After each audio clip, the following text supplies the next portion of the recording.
guys, so today I just wanted to like give some tips on like writing maybe metal riffs and getting started on writing your own riffs.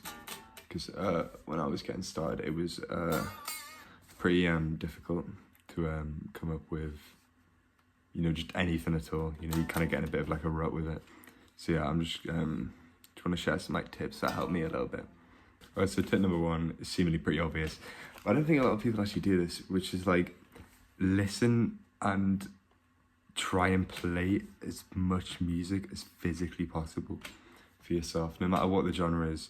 Even if you're creating some sort of like hard screamo hardcore like riff, you can even get like concepts from maybe like folk music or something like that. So obviously a good example for my band, we play sort of thrashy and metal. So I stole this sort of like dissonant thing I heard from Dimebag Darrell of Pantera, and I incorporated that into one of my riffs, as well as just like the sort of stereotypical thrash chugs you hear in like Metallica. So yeah, I'll play that riff now.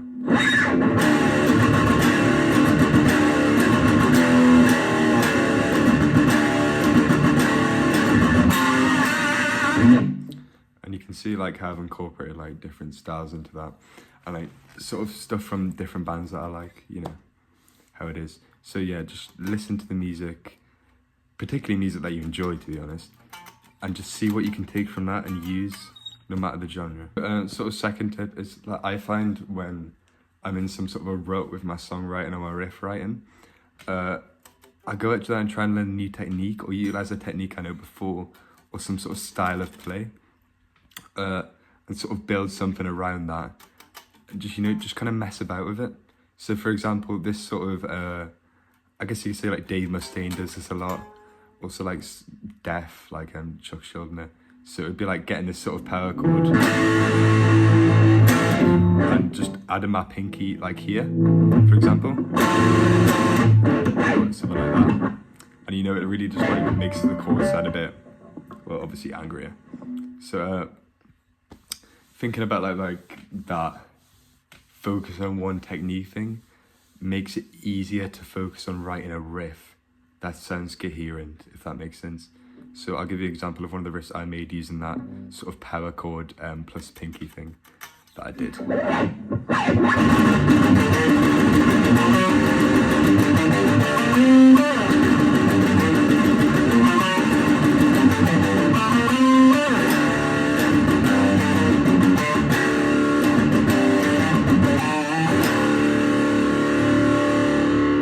So yeah, that's why it's important, sort of if you're in a rut, to just kind of set your mind on one thing maybe and try and like experiment with that thing. Third tip I have is don't overcomplicate the riffs when not needed. Sort of like, for example, a breakdown does not need to be complicated whatsoever. Take Domination, for example, by Pantera, you know, Dimebag.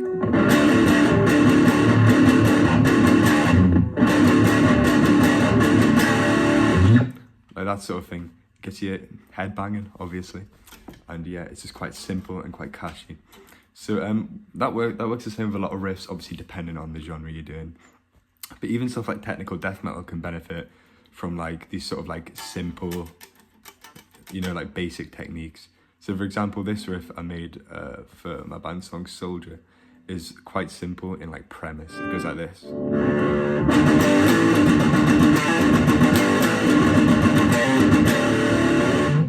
And that riff literally 3/7, you know, hammer on, 3/7, hammer on down here.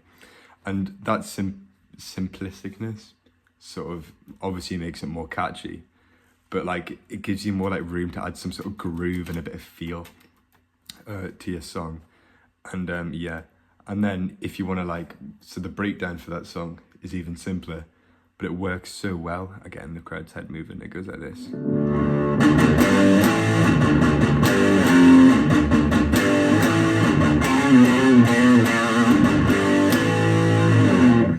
Yeah, so that's just based off the exact same riff. Very simple, you know, there's not a lot there, but it's very catchy and, you know, obviously gets the crowd proper going. So for the fourth tip I have, sort of like similar to one of the other ones I had, where it was like listen to music and, you know, play as much as you physically can, is sort of watch live performances and sort of see what gets the crowd going, whether it be, again, the breakdown for Domination by Pantera, you know, maybe Chuck Schuldiner, maybe even like glam rock like Mick Ronson. Just see what he does where it like adds emotion, maybe like a bit of like a groove to the crowd, and just utilize those techniques. So for example, One by Metallica, obviously the chords are very, very emotional, so sort of you all know that song really. So what I did was try and like imitate it and almost play my own version using some of the same chords, which sounds like this.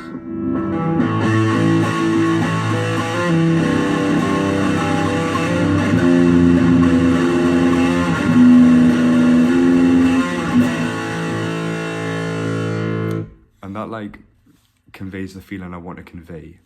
And I obviously just got that by like watching them like live, seeing what emotions they conceives, and sort of using the same sort of techniques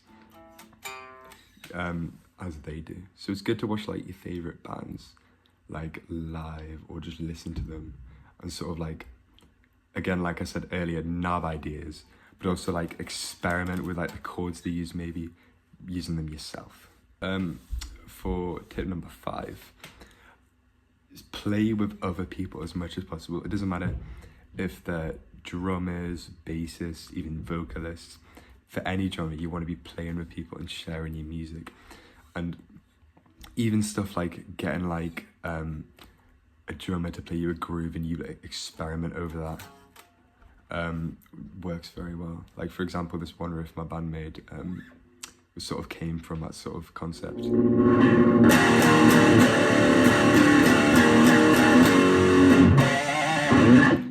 And that sort of is also, again, tying into my point, simple but effective at getting that groove going. And that's just from playing with drummers and sharing your ideas, and even better if you're in a band, to be honest. And if you don't have anyone to like play with, which some people don't, it's always worth like looking at like drum beats on YouTube, or like using a metronome. Maybe that's boring though. Who uses a metronome? But yeah, drum beats, yeah, stuff like that definitely works. For tip 6, what I've realised is that if it works, it works. In other words, if it ain't broke, don't fix it. So you got your classic like thrash metal bands, you might want to say. This is applicable to any genre. And yeah, concepts like, you know, like the classic meme where it's like thrash metal sort of chugging on the E string, like that, sort of stuff like that. It does work, but the thing with that is knowing when to use it, and also incorporating that and making your music more exciting and different. Because obviously, if you make riffs that sound like Metallica's, no one's going to want to listen to your music. They'll just go and listen to Metallica, you know what I mean? So obviously, just keeping it like, sort of realising that these old techniques like the chugging and even like the boomer bends, they do work, but realising like when to utilise those and when to add like maybe even some more flashy techniques or stuff like that. But, you know, basics. If it ain't broke, don't fix it, man. Final tip, like don't be afraid to ask anyone for inspiration or take inspiration from anyone, whether that be like your friend or like, you know, obviously like a musician you like. But don't be afraid. Just like if you see someone playing something you like on like TikTok, for example, try and DM them, maybe leave a comment and like ask them a question, or like ask them to look at one of your riffs, because it does help when we all like cooperate with each other. And for example, one of my band's riffs, which we're currently working on now, I, you know, obviously messaged someone who writes like similar like Lamb of God sort of riffs, like more technical, and asked him to review mine. And yeah, he gave some pointers on like how I could like improve that riff. And that's always good. You always want to be like communicating with like other guitar players or like other bass players or whatever you play. So obviously that riff sounds like this now.